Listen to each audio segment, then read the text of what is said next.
Fine student. तो देखो आज क्लास में हम लोग ये एडिटोरियल पे काम करेंगे। India China agreement, can Chinese troops revert back to the status quo ante of 2020। देखो अभी बहुत ही सुंदर डील हुआ है इंडिया और चाइना के बीच में, और ये मोदी जी का एक बहुत ही इम्पॉर्टेंट डिप्लोमेटिक जीत हुआ है, क्योंकि जो 2020 में जो गालवन क्लैश हुआ था, गालवन जब कोविड-19 आने वाला था या कोविड-19 स्टार्ट हो चुका था कह सकते हो वर्ल्ड में, इंडिया में तो जानते हो कि बाद में हुआ है, मार्च के बाद लॉकडाउन आया है, बट उस समय 2020 में शुरुआत के 2020 में ना गालवन क्लैश हुआ था। गालवन जगह का नाम है लद्दाख में, और वहाँ पे कह सकते हो कि LAC पास होता है, line of actual control. Line of actual control India और चाइना के बीच में बाउंड्री है, और LOC जो है लाइन ऑफ कंट्रोल वो इंडिया और पाकिस्तान के बीच में है। तो समझो वहाँ पे गालवन क्लैश में हमारे लगभग 20 सैनिक मारे गए थे, और उस समय देश के लिए बहुत बड़ा मुद्दा था ये। 2020 से लेकर 2024 तक, ठीक है, 5 ऐसे फ्रिक्शनल एरियाज थे, 5 ऐसे फ्रिक्शनल एरियाज थे जहाँ पे तनाव था। 3 एरियाज पे काम हो गया, 3 एरिया पे काम हो चुका था। वहाँ पे जो फ्रिक्शंस था, दोनों के बीच में जो झड़प था, स्टैंड सब हो रहा था, वहाँ पे काम हो गया। दो जगह जहाँ पे अभी भी कन्फ्लिक्ट चल रहा था, तो वो दोनों जगह पे जो कन्फ्लिक्ट चल रहा था उसको सुलझा लिया गया ये डिप्लोमेटिक स्किल्स से। तो इसलिए हम कह सकते हैं कि जो अभी हम लोग पढ़ने जा रहे हैं उसमें कहीं ना कहीं मोदी जी का एक डिप्लोमेसी तुमको दिखेगा, और ये अपने आप में भारत के लिए बहुत बड़ा जीत है। बस सवाल ये है कि चलो बहुत सुंदर तरीके से डिप्लोमेटिक बातचीत हुआ इंडिया और चाइना के बीच में। 3 जो क्लैशिंग पॉइंट्स था वो तो पहले ही सॉल्व हो गया। 2 इस बार जो क्लैशिंग पॉइंट जो सॉल्व हुआ है, तो क्या हम ये मान लें कि 2020 से पहले जो स्टेटस को था कि चाइना उस साइड रहेगा, इंडिया उस साइड रहेगा, क्या वो मेंटेन होगा अभी, या फिर जो चाइना एग्रेशन से सलामी स्लाइसिंग टेक्निक से जो अंदर आ गया, क्या वो वहाँ तक रहेगा कि 2020 से पहले जो था वहाँ रहेगा? तो दैट इज़ द मैटर।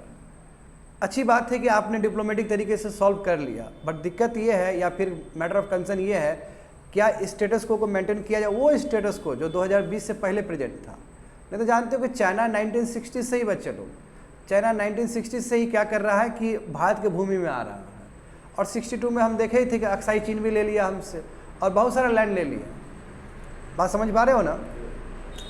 तो मेन मुद्दा ये है, जो एक्सपर्ट अपना ओपिनियन जो जाहिर कर रहे हैं वो बोल रहे हैं कि क्या इस जो इंडिया और चाइना का जो अग्रीमेंट हुआ है, क्या इससे चाइनीज़ ट्रूप्स पीछे चला जाएगा, और 2020 से पहले जो स्टैंड था क्या वो स्टैंड लेगा चाइनीज़ ट्रूप्स, या फिर जो आगे बढ़ चुका है और अब उसको रोका जा रहा है क्या?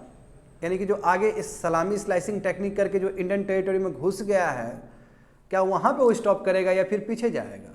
दैट इज़ द क्वेश्चन, और ये बहुत ही जेन्युइन क्वेश्चन है, क्योंकि इस सरकार पे ये आरोप लगा है बहुत दिन से कि चाइना ने बहुत सारा भूमि हथिया लिया, और इनफैक्ट जो बीजेपी के जो पॉलिटिकल लीडर्स सब है उन्होंने खुद इस तरह का एलिगेशन लगाया है, और बहुत सारे आर्मी मैन इनको लगता भी कि हाँ यार सच में ही चाइना ने क्या किया है कि बहुत सारा इंडियन टेरिटरी को हथिया लिया है। तो सवाल ये है, ऐसे कैसे हो सकता है कि चाइना ने हथिया लिया? क्या कोई प्रॉपर मैकेनिज्म नहीं है क्या लैंड को देखने का, बाउंड्री को देखने का? तो इंडिया और चाइना का जो बाउंड्री है, सबसे बड़ा प्रॉब्लम ये है कि ना ही प्रॉपर डिलिनेटेड है, ना ही प्रॉपर डिमार्केटेड है।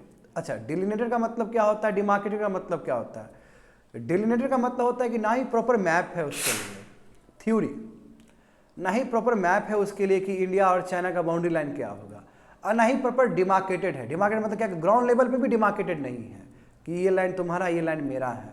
तो इस चीज़ का फ़ायदा उठा के चाइनीज़ 1960 से ही वो भारत के भूमि में घुस के बहुत सारा लैंड को उसने हथियाया है। और ऐसा नहीं कि कोई भी सत्ता में रहा हो, कांग्रेस लीडर्स भी सत्ता में थे जब, बीजेपी तो चलो अभी आया है, तो कांग्रेस लीडर्स के टाइम में भी वो सलामी स्लाइसिंग टेक्निक करके वो नीचे अंदर आया है। बात समझ गए ना? मगर ये अपने आप में ब्रेक थ्रू है अभी इंडिया और चाइना का एग्रीमेंट का, कि कम से कम एटलीस्ट दो जो फ्रिक्शनल पॉइंट्स थे जहाँ पे अभी भी स्टैंड अप हो रहा था, कम से कम उसको तो सुलझा लिया गया। That is the biggest achievement of recent India China agreement. और इसमें हम लोग समझेंगे, देखो इस एग्रीमेंट को समझने के लिए आपको इंडिया और चाइना का जो बाउंड्री है उसको समझना जरूरी है, LAC को समझना जरूरी है, क्योंकि इंडिया और जो चाइना का जो बाउंड्री है वो बहुत ही डिफरेंट है। लद्दाख से लेके अरुणाचल प्रदेश तक बाउंड्री लगता है, करेक्ट, चाइना के साथ, कह सकते हो टिबेट के साथ। आप टिबेट तो जानते हो कि चाइना का हिस्सा है।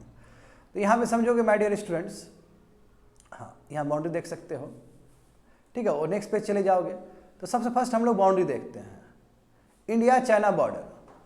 ये देखोगे तब फर्स्ट का मुद्दा समझ में आएगा। पहले हम लोग देखते हैं, ब्रीफ पढ़ते हैं कि आखिर ये क्या है, लाइन ऑफ एक्चुअल कंट्रोल क्या है। तो वेस्टर्न सेक्टर देखते हैं। वेस्टर्न सेक्टर का मतलब समझ रहे हो ना, हम लोग लद्दाख वाला एरिया देख रहे हैं। फर्स्ट विल कवर लद्दाख वाला एरिया। तो लद्दाख वाला एरिया देखेंगे तो उसमें तुमको जॉनसन लाइन दिखेगा वहाँ पे।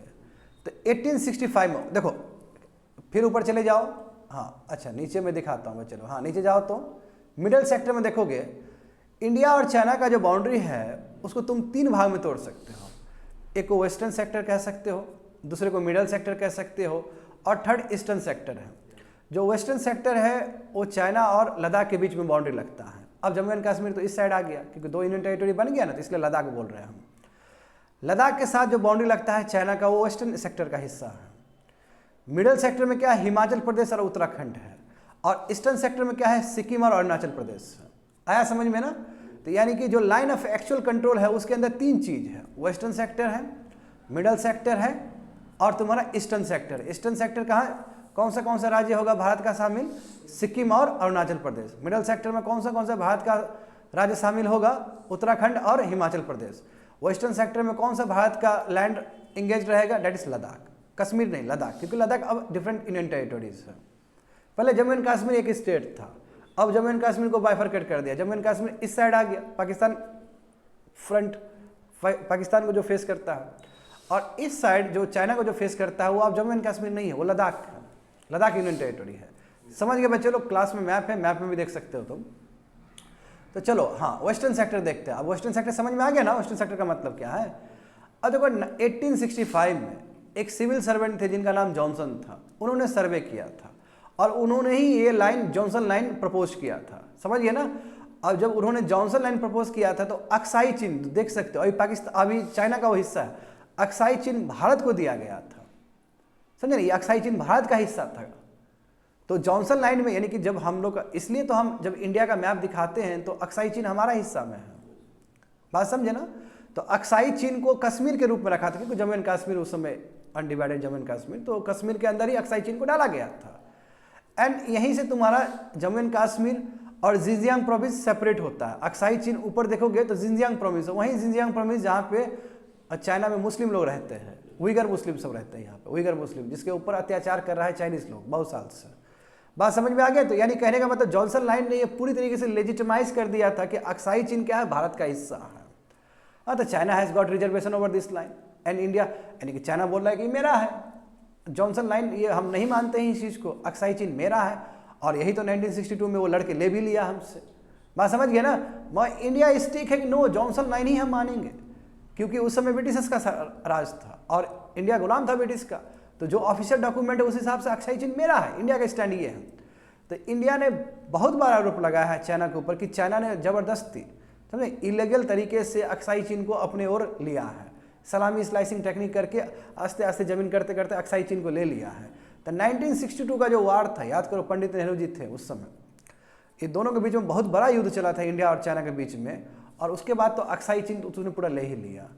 और उसके बाद से लेकर अभी तक टेंस स्टैंड अप, यानी कि कुछ कुछ झड़प अभी भी देखने को मिलता है तुमको इस जगह पे जॉनसन लाइन पे, यानी कि जो लद्दाख वाला एरिया है। तो ये जो मैप है 1865 का, ये बड़ा ही स्केची है, यानी कि उतना अच्छा नहीं है, समझे ना। And sketchy and some areas the maps depict geographical features that simply do not, यानी कि ऐसा चीज़ भी इसके अंदर है मैप में। 1865 का जो जॉनसन लाइन का जो मैप है उसमें बहुत सारा ऐसा भी ज्योग्राफिकल फीचर बताया गया जो कि सिंपली एग्जिस्ट ही नहीं करता है। तो कहने का मतलब ये हुआ विद्यार्थी लोग, हमको यहाँ समझना होगा कि आखिर इंडिया और चाइना के बीच में बॉर्डर डिस्प्यूट होता क्यों है। तो रीजन क्या है कि ना ही प्रॉपर डिलिनेटेड है ना ही प्रॉपर डिमार्केटेड है, मतलब मैप में भी अच्छे से उतारा नहीं गया जो रियलिटी में एग्जिस्ट करता, और रियलिटी ग्राउंड लेवल पे भी वो काम नहीं हुआ है बाउंड्री का। तो प्रॉब्लम ये है, जब आपका ठीक से बाउंड्री ही डिसाइड नहीं हुआ है तो जाहिर सी बात है जो पावरफुल कंट्री रहेगा, जो एग्रेसिव कंट्री रहेगा, वो क्लेम करेगा ही करेगा। बात समझ पा रहे हो ना। तो ये हो गया वेस्टर्न सेक्टर का बात। अब हम लोग बात करते हैं मिडल सेक्टर का। तो हम कह सकते हैं कि जो अभी झड़प है इंडिया और चाइना के बीच में वो वेस्टर्न सेक्टर में है, लद्दाख वाला एरिया में ज़्यादा है। यहाँ देखो यही लिखा गया कि जो मिडल सेक्टर में देखोगे, मिडल सेक्टर में कौन से राज्य होंगे भारत के, उत्तराखंड और हिमाचल प्रदेश। तो यहाँ पे लेस कंट्रोवर्सी, यहाँ पे ज़्यादा डिस्प्यूट नहीं है। हाँ, यहाँ पे बाउंड्री बहुत अच्छे से तय है, यहाँ पे both side do not have much disagreement, यहाँ पे कोई दिक्कत नहीं है। वो तुम्हारा वाला एरिया है चाइना और ये मेरा वाला इंडिया है, तो यहाँ पे कोई डिसएग्रीमेंट नहीं है। अब बात करते हैं ईस्टर्न सेक्टर में, सिक्किम का भी कोई प्रॉब्लम नहीं है, सिक्किम भारत का राज्य है, सिक्किम का भी कोई प्रॉब्लम नहीं, क्योंकि सिक्किम का जो नेचुरल बाउंड्री लगता है तो टिस्टा, रिवर टिस्टा है, समझे, रिवर टिस्टा सिक्किम से बहता है ना, और उधर तुम्हारा टिबेटन मोचू, वो भी रिवर का नाम है, तो वो वाटर सेट क्रिएट करता है। तो उधर जो टिबेटन जो मोचू है वो जिस तरह बहेगा वो टिबेट होगा, और जो ये जो रिवर टिस्टा जिस तरह बहेगी तो वो क्या होगा, इंडिया का हिस्सा होगा। तो हम कह सकते हैं कि सिक्किम वाला भी जो सिक्किम कौन सा सेक्टर में आएगा, ईस्टर्न सेक्टर में, तो सिक्किम में भी कोई डिस्प्यूट नहीं है। तो देखो वही लिखा गया है सिक्किम रीजन में। मार्च 1789 को टॉप ऑफिशियल जो ब्रिटिश और चाइनीज दोनों बैठे थे और डिमार्केट किए थे, देखो थैंक्स, ये लोग डिमार्केट कर दिए थे, कोई प्रॉब्लम नहीं है, कोई कंट्रोवर्सी नहीं है प्रेजेंट टाइम में। तो यहाँ पे जो बाउंड्री जो क्रिएट किया गया था सिक्किम और टिबेट के बीच में, तो वही तुम्हारा वाटर सेट है, जहाँ पे सिक्किम से जो टिस्टा रिवर निकलेगी तो उसका फिर एफ्लुएंट्स भी होगा ना, ट्रिब्यूटरी सब भी होगा ना, तो एक ट्रिब्यूटरीज तुम्हारा वो टिबेटन मोचू के रूप में उधर चला जाएगा, तो वो टिबेट बन गया। और जो तुम्हारा रिवर टिस्टा जो है इधर बह जाएगी, जो नीचे की तरफ जाएगी, यानी कि इंडिया की तरफ जाएगी, तो वो इंडिया का बाउंड्री होगा। तो प्रॉपरली ये कह सकते हो कि यहाँ कोई प्रॉब्लम नहीं है, प्रॉपर इस पर डिमार्केशन है। तो थैंक्स की इस तरह का अग्रीमेंट हुआ था, सिक्किम लेस कंट्रोवर्शियल है in terms of boundary dispute. आगे देखते हैं, अब देखते हैं थोड़ा अरुणाचल प्रदेश का। अरुणाचल प्रदेश में भी प्रॉब्लम है बच्चे लोग, देखो यहाँ पे ना कंफ्यूज करोगे, कई लोग को लगता है कि line of actual control is equal to McMahon line, ऐसा नहीं है। McMahon line specially Arunachal Pradesh के लिए है। अब समझो यहाँ पे भी विवाद है, तो एक विवाद हमने लद्दाख का देखा, और फिर हम मिडिल सेक्टर में विवाद नहीं देख रहे हैं। सिक्किम में भी विवाद नहीं, ईस्टर्न सेक्टर में दो जगह, एक सिक्किम है, एक अरुणाचल प्रदेश है। तो सिक्किम में कोई विवाद नहीं है, अरुणाचल प्रदेश में विवाद है। अरुणाचल प्रदेश में जो, तो कहने का मतलब ये हुआ कि जो ईस्टर्न सेक्टर में जो सिक्किम देख रहे हो और अरुणाचल प्रदेश देख रहे हो, तो अरुणाचल प्रदेश वाला जो बाउंड्री होगा जो टिबेट के साथ लगेगा वही मैकमोहन लाइन है। तो देखो 1913 में क्या हुआ कि टिबेट ने इंडिपेंडेंस डिक्लेयर किया, हालांकि चाइना कभी इस बात को रिकॉग्नाइज नहीं करेगा, चाइना ने रिकॉग्नाइज नहीं किया कि टिबेट कैसे इंडिपेंडेंट हो सकता है, टिबेट तो हमेशा से चाइना का हिस्सा रहा है, तो उसने रिकॉग्निशन नहीं दिया। सही बात है, नहीं देगा कोई भी, क्योंकि शुरू से ही बहुत हिस्ट्री ऐसा है उन लोगों का, एंशिएंट हिस्ट्री देखोगे तो टिबेट कभी चाइना का हिस्सा रहा है, कभी इंडिपेंडेंट हुआ, फिर कभी हिस्सा रहा है, तो शुरू से ऐसा है उन लोग का। 1914 में शिमला अकॉर्ड हुआ, शिमला में अग्रीमेंट हुआ था, और वहीं पे मैकमोहन लाइन का रचना किया गया था। मैकमोहन लाइन, क्योंकि मैकमोहन खुद वो इंगेज थे इसमें, वो एक्सपर्ट थे। बट ये टिबेट और ब्रिटिश इंडिया के बीच में हुआ, इनिशिएट चाइना किया था कि हाँ होना चाहिए, शिमला अकॉर्ड होना चाहिए, मैकमोहन लाइन टाइप का बनना चाहिए, बाउंड्री टिबेट यानी कि चाइना और इंडिया के बीच में बाउंड्री बनना चाहिए। 1914 में हुआ, इनिशिएट करने वाला चाइना है, मगर चाइना ने साइन नहीं किया, टिबेट ने साइन किया। जब टिबेट साइन किया तो चाइना ये बोलते रहे कि टिबेट कौन होता है साइन करने वाला, जबकि टिबेट तो इंडिपेंडेंट कंट्री है ही नहीं, साइन करना होता तो हमको साइन करना होता, हम तो किए ही नहीं, इसलिए हम मैकमोहन लाइन को नहीं मानते हैं। और इसलिए अरुणाचल प्रदेश का जो ऊपर वाला जो है, जहाँ पे तावांग भी आता है, तावांग जानते हो कितना कंट्रोवर्शियल है, जब हमारे प्राइम मिनिस्टर वहाँ विजिट करते तो वहाँ से स्टेटमेंट आता है कि वो मेरा जगह है। और दूसरी बात ये है कि जो तुम देख रहे हो मैप में, तो अरुणाचल प्रदेश का जो ऊपर वाला एरिया है वो लोग अब उसको साउदर्न टिबेट बताते हैं कि साउथ का टिबेट है, ये मेरा हिस्सा है। टिबेट का मतलब क्या है, चाइना का हिस्सा है ना, बार बार वो कहते हैं। हाँ, तो यहाँ पे समझो, तो देखो चाइनीज़ का मैप देखोगे, अपना अपना होता है कंट्री का मैप, उसमें 65,000 स्क्वायर किलोमीटर जो बाउंड्री है तुम्हारा, जो ऊपर वाला साउथ ऑफ कह सकते हो कि जो अरुणाचल प्रदेश का ऊपर वाला जो एरिया होगा, नॉर्थ वाला एरिया होगा, वो एज अ साउथ टिबेट रूप में क्लेम करता है चाइना अपने मैप में। तो चाइना कहता है कि देखो टिबेट तो सॉवरेन कंट्री था ही नहीं, कोई पावर नहीं है उसको ट्रीटी करने के लिए, कोई पावर ही नहीं था, क्यों शिमला अकॉर्ड में क्यों किया, हम नहीं मान्यता रखते हैं उस चीज़ का। तो यही कारण है कि चाइनीज़ लोग स्टेबल वीज़ा इशू करते हैं, जो लोग वहाँ से आते हैं, अरुणाचल प्रदेश के ऊपर वाले एरिया से आते हैं। स्टेबल वीज़ा का मतलब क्या होता है बच्चे लोग, स्टेबल वीज़ा का मतलब होता है कि ये वीज़ा कोई कठिन नहीं है, बहुत ही आसानी से मिल जाने वाला वीज़ा। कोई भी यदि मान लो कि तावांग रीजन का या तुम्हारा नॉर्थ वाला जो एरिया है अरुणाचल प्रदेश, या टिबेट वाला जो एरिया है अक्साई चीन से जो सटा हुआ एरिया है, जो हमारा भारत का हिस्सा है, जो वो क्लेम करता है, दोनों को ही स्टेबल वीज़ा दे रहा है कि लो वीज़ा आसान है, आ जाओ हमारे कंट्री में, कोई दिक्कत नहीं है, और लुभाने के लिए। तो यहाँ पे भी टैक्टिक्स खेल रहा है चाइनीज़, तो हम तो होने नहीं देंगे ये। हाँ, सुषमा स्वराज ने इस पर विरोध भी किया था जब वो फॉरेन मिनिस्टर थे उस समय, बस हाँ स्टेबल वीज़ा को लेकर। एनीवे यहाँ पे देखो, तो ये देखोगे, अच्छा ये जो मैप देख रहे हो ये इंडिया का ऑफिशियल मैप है, हम तो अपना मुकुट रखेंगे ही ना, जम्मू एंड कश्मीर हमारे लिए मुकुट है, हमारे कंट्री का सर है हमारे लिए, तो वो तो हम हाफ थोड़ी होने देंगे, वो तो मेरा फुल है। तो इंडिया का ऑफिशियल मैप देखोगे तो देखो कितना बड़ा अक्साई चीन हम ही अभी रखते हैं अपने अंदर, देख सकते हो वहाँ पे मैप में। हमारा ऑफिशियल डेटा देखोगे तो 3488, हाँ, यानी कि 3488 किलोमीटर बाउंड्री शेयर करते हैं चाइना के साथ। इंडिया अपना सबसे ज़्यादा जो बाउंड्री शेयर करता है वो बांग्लादेश के साथ है, सेकंड में चाइना आता है, डोंट बी कन्फ्यूज्ड। और उसमें देखो लद्दाख सबसे ज़्यादा बड़ा एरिया है जो चाइना के साथ बाउंड्री शेयर करता है, कितना है, लगभग 1600 किलोमीटर है। और जो सबसे कम करता है वो हिमाचल प्रदेश है, 200 किलोमीटर। आए समय ये हमारा एक्सटर्नल अफेयर्स का जो मिनिस्ट्री है, हाँ, मिनिस्ट्री ऑफ एक्सटर्नल में जयशंकर साहब जहाँ रिप्रेजेंट करते हैं वहाँ के वेबसाइट से निकाला गया। तो हमारा स्टैंड ये है। प्रॉब्लम क्या है, तो प्रॉब्लम देखो लाइन ऑफ एक्चुअल कंट्रोल का सबसे बड़ा प्रॉब्लम है कि ना ही प्रॉपर ये डेलिनेटेड है, ना ही प्रॉपर डिमार्केटेड है, इसलिए ये स्टैंड अप हो जाता है। खुद इंडियंस को नहीं पता है कि हमारा लैंड कितना है, खुद चाइनीज़ को पता नहीं कि मेरा लैंड कितना है। और चाइनीज़ एग्रेसिव है, और चाइनीज़ 1960 से स्ट्रेटेजी अपनाया है कि किसी तरह घुस से अंदर और सलामी स्लाइसिंग करके वो अंदर चला आता है। और दूसरी बात देखो रिसेंट टाइम में बहुत डेवलपमेंट हुआ है इंडिया और चाइना के बीच में, मतलब इंडिया और चाइना का जो बाउंड्री एरियाज है। अब क्या कर रहा है ये लोग, चाइनीज़ लोग क्या कर रहा है, एक तो देखो सलामी स्लाइसिंग टेक्निक, अंदर थोड़ा सा अंदर आगे देखे कोई नहीं है, फिर अंदर आगे करते करते करते, क्योंकि जितना भी आर्मी आगे आएगा उतना लैंड उसका होते चला जाएगा। वो बात समझे ना, प्रॉब्लम ये है। और दूसरी बात है जियोकॉन्ग विलेज, वहाँ पे ना चाइनीज़ लोग क्या करेगा, बहुत सुंदर विलेज बना दे रहा है बाउंड्री एरियाज में, जहाँ इंडिया का भी बाउंड्री लगता है, वहाँ खूब सुंदर विलेज बना दे रहा है, ताकि यहाँ के जो इंडियंस लोग हैं देखेंगे तो वो लोग उनको लोभ लगा क्या, तो बताओ चाइनीज़ गवर्नमेंट कितना बढ़िया है, इतना अच्छा विलेज बना दिया, बताओ प्रॉपर सैनिटेशन है, इलेक्ट्रिसिटी हर चीज़ है, बताओ हमारे इंडियन गवर्नमेंट दे ही नहीं रहा है, तो लोभ लगे। और जब लोभ होगा तो आराम से अट्रैक्ट किया जा सकता है ऐसे लोग को। तो इंडिया भी उसको काउंटर करते हुए वाइब्रेंट प्रोग्राम चलाया ना, वाइब्रेंट विलेज प्रोग्राम चला दिया। कोई बात नहीं, तुम जियोकॉन करो, हम वाइब्रेंट विलेज प्रोग्राम करेंगे, तुमको काउंटर करेंगे अच्छे से। तो इंडिया ने भी चला है पिछले साल, मतलब 1-1.5 साल से चल रहा है ये चीज़, तो हम काउंटर कर रहे हैं। और गेटिंग में समझ पा रहे हो ना? हाँ, यहाँ पे देखो बच्चे लोग, अब मुद्दा समझो ना। जैसे ये देखो पैंगोंग सो लेक है, ठीक है, वेरी इंपॉर्टेंट है, ठीक है, ये बहुत इंपॉर्टेंट लेक है। ये 135 किलोमीटर का लंबाई वाला लेंथ है, यानी 130 किलोमीटर कह सकते हो, 135 कह सकते हो, एक ही बात है। तिब्बत, चाइना और इंडिया, और वही तिब्बत का मतलब क्या, वही चाइना वाला एरिया, इंडिया और चाइना शेयर करता है इसको। 1/3 हमारे पाले में आता है, हमारे हिस्से में आता है ये लेक, और 2/3 उसके हिस्से में आता है, किसके, चाइना के हिस्से में आता है। अब बहुत हाई अल्टीट्यूड पे, ये इंपॉर्टेंट है क्योंकि गालवन क्लास इसी के आसपास हुआ था 2020 में, बात समझे। तो देखो वही लिखा गया कि 130 किलोमीटर का ये लेक है बच्चे लोग, 5 किलोमीटर का इसका विड्थ है, यानी कि लंबाई बड़ा है, चौड़ाई बहुत छोटा है, 5 किलोमीटर का है। और ये एंडोरिक लेक है। एंडोरिक लेक का मतलब क्या, प्रॉपर आउटलेट नहीं है, ये लैंड के अंदर ही है, डेट से एंडोरिक लेक कहते हैं ना हम लोग। देखो मैप देखो तो बच्चे लोग, कैस्पियन सी भी क्या है, एंडोरिक सी है वो, क्योंकि उसका आउटलेट नहीं है, बाहर जाने का रास्ता नहीं है, समझे ना। और ये क्या है कि विंटर के टाइम में ना फ्रीज भी हो जाता है, सलाइन भी है, फ्रीज भी हो जाता है, क्योंकि विंटर के टाइम में बहुत ठंडा होगा, वो हाई अल्टीट्यूड है। ये तो सिंपल बात है।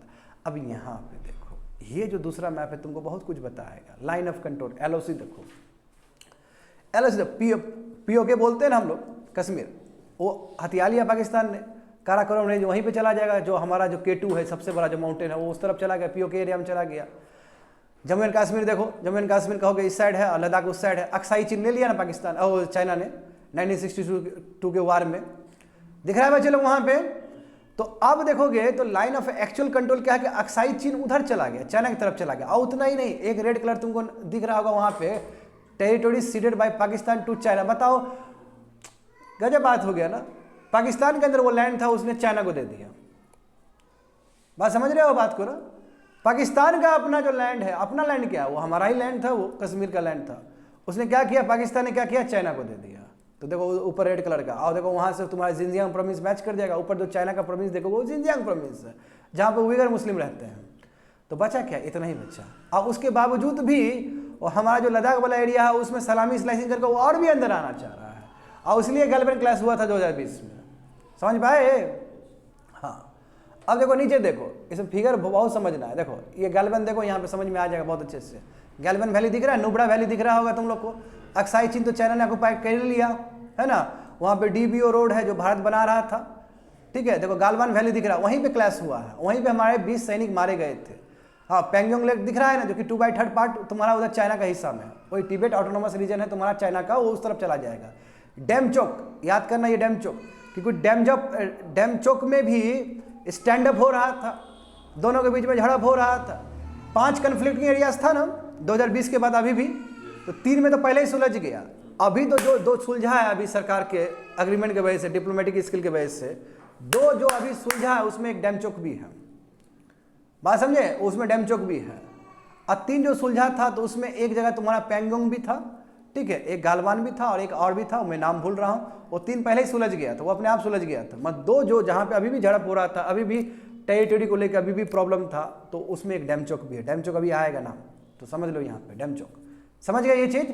हाँ, तो अब बच्चे लोग हम लोग को, हाँ आगे बढ़ो। तो 1993 का भी अग्रीमेंट पता होना चाहिए आप लोग को। ये लाइन ऑफ एक्चुअल कंट्रोल पे जो हरी झंडी मिला है कि चलो लाइन ऑफ एक्चुअल कंट्रोल ही मानेंगे, अक्साई चीन तो आप उधर चाइना की तरफ चला ही गया है ना। तो 1993 का अग्रीमेंट, अच्छा 1993 में कौन प्राइम मिनिस्टर थे भारत के? पीवी नरसिम्हा राव, है ना। तो उस समय पीवी नरसिम्हा राव का ही बहुत बड़ा रोल है इसमें, इस अग्रीमेंट में। देखो इसमें क्या लिखा गया है कि what you understand by 1993 agreement on peace and tranquility, यानी कि चाइना और इंडिया के बीच में जो बाउंड्री एरिया है उसमें पीस मेंटेन रहे, शांति, ट्रंक्विलिटी का मतलब ही शांति ही होता है, शांति मेंटेन है। तो उसके लिए देखो अग्रीमेंट हुआ था लाइन ऑफ एक्चुअल कंट्रोल का, और बोला कि चलो line of actual control concept ले आते हैं। तो अक्साई चीन को हमने दे दिया कि चलो वो आप तुम ले ही लिया, हम क्या क्लेम करेंगे, चलो LAC जो होगा अक्साई चीन उस तरफ होगा और ये होगा। तो अभी का LAC अलग है, भले ही हम अपने ऑफिशियल मैप में दिखाते हैं कि हमारा पूरा सर है जम्मू एंड कश्मीर, मगर इन 1993 के एग्रीमेंट में हमने मान लिया कि अक्साई चीन उस तरफ है। इसमें ये भी बोला कि यस, कभी भी कोई भी दिक्कत होता है, डिस्प्यूट होता है, तो डिप्लोमेटिक और मिलिट्री एक्सपर्ट से सुलझा लिया जाएगा उस चीज़ को।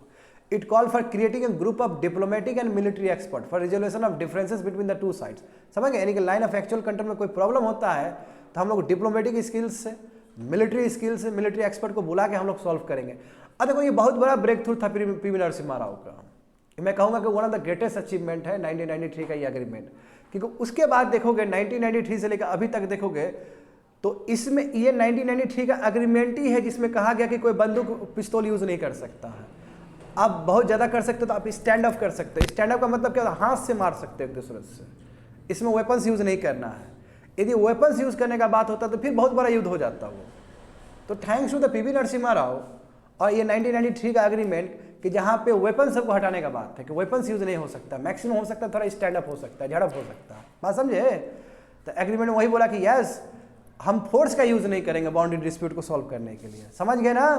तो as a confidence building measures it restricted military exercise and air activity, यानी कि LAC line of actual control के आसपास कोई मिलिट्री एक्सरसाइज ना हो और ना ही कोई वहाँ पे एयर एक्टिविटी हो, वहाँ पे जहाज उड़ा के प्रदर्शन नहीं करना है वो जगह पे। तो दोनों के बीच में समझौता हुआ था। हम कह सकते हैं कि ये भी पीवी नरसिम्हा राव का बहुत बड़ा अचीवमेंट है उस समय का, समझ गए ना। और ये भी बात एग्रीमेंट में रखा गया है कि मिलिट्री फोर्सेस आपका भी कम होना चाहिए, इधर का भी कम होना चाहिए, यानी कि इंडिया और चाइना दोनों का ही मिलिट्री फोर्सेस कम होगा लाइन ऑफ एक्चुअल कंट्रोल का, ताकि म्यूचुअल रेस्पेक्ट, म्यूचुअल सिक्योरिटी बना रहे दोनों के बीच में। होप सो समझ में आ गया होगा। अब देखो, अब फर्स्ट पेज जाओ। फर्स्ट पेज मैंने नहीं बताया है, तुम लोग को फर्स्ट पेज जाओ। अब फर्स्ट पेज तुम लोग को बहुत अच्छे से समझ में आ जाएगा।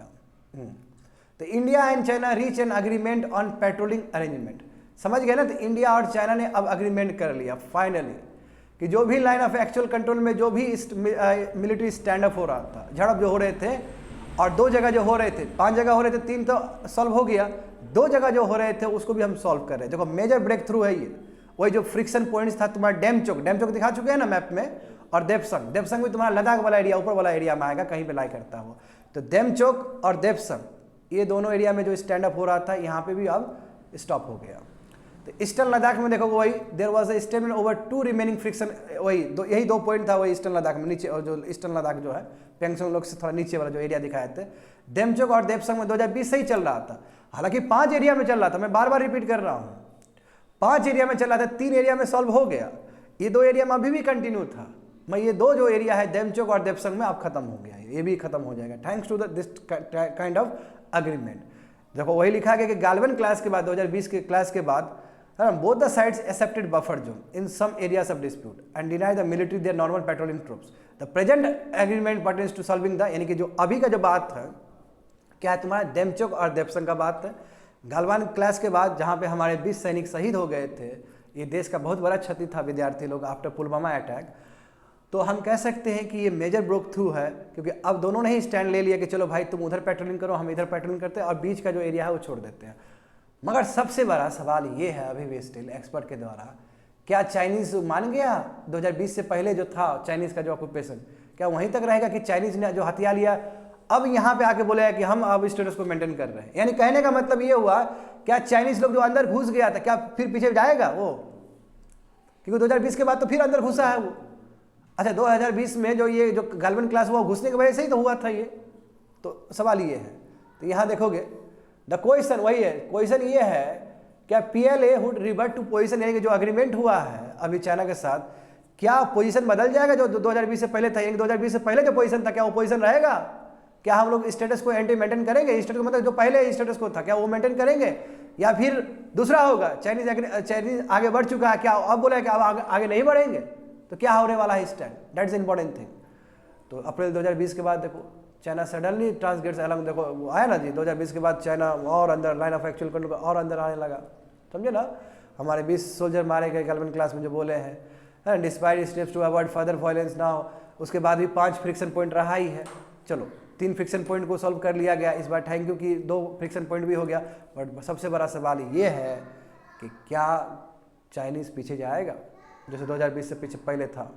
तो दोनों साइड्स को और डिस्कस करना चाहिए। जो 1993 का जो PV नरसिम्हा राव का जो एग्रीमेंट था पीस एंड ट्रैंक्विलिटी, या 2013 का भी जो बॉर्डर डिफेंस कॉपरेशन था, क्या इसमें और चेंजेस करने की ज़रूरत है? क्या नया न्यू मोडस ऑपरेंडी लाने की ज़रूरत है यहाँ पे? तो ये सब चीज़ पे भी बात होना चाहिए, समझे ना? That's it, completed.